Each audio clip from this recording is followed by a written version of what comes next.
Welcome to my YouTube automotive channel. In today's video I'm sitting in a 2012 Nissan Rogue and I will show you how to jump start the battery. This video will apply to Nissan Rogues made from 2007 all the way up to 2013. Also, if this video was helpful, please consider supporting the channel by liking the video, subscribing to the channel or becoming a channel member. Okay, now my Rogue was parked for a couple of weeks and it was quite cold outside and now the engine is not turning, so I will show you how this looks. So pretty much there is some power but not enough power to turn the engine and to start the vehicle, right?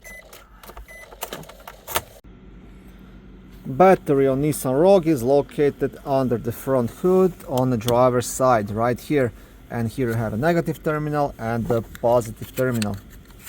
So for the purpose of this video, I will be using this small jump starter just because it's small, light and very easy to use. But if you are using like a bigger booster pack, everything will be completely the same. Or if you are using booster cables, same thing. You will connect one side of the cables to this battery and to your battery, and other side of the cables to a different vehicle that's up and running.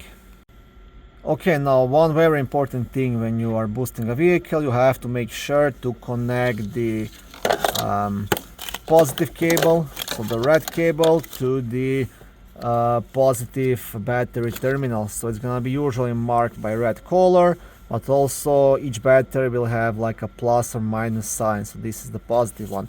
So what you want to do, you want to connect the positive one.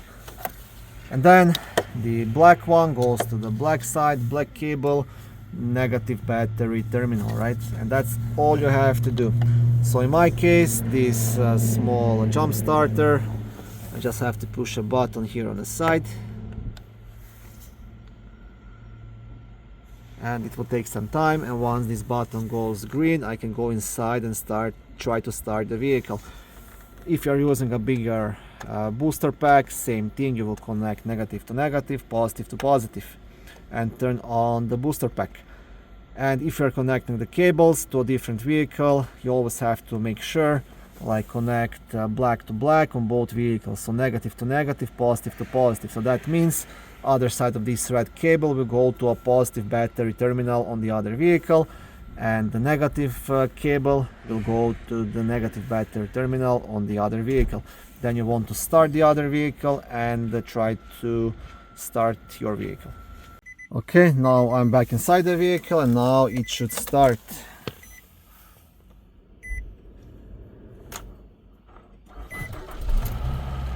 Okay, here we go.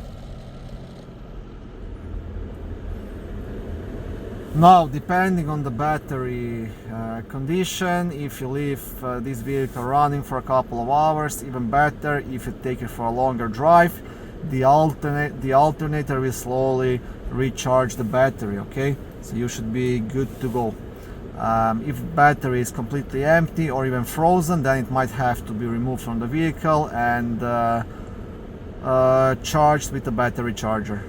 Or if a battery failed, then unfortunately it will have to be replaced, but most likely just by driving the vehicle around you can get away with it.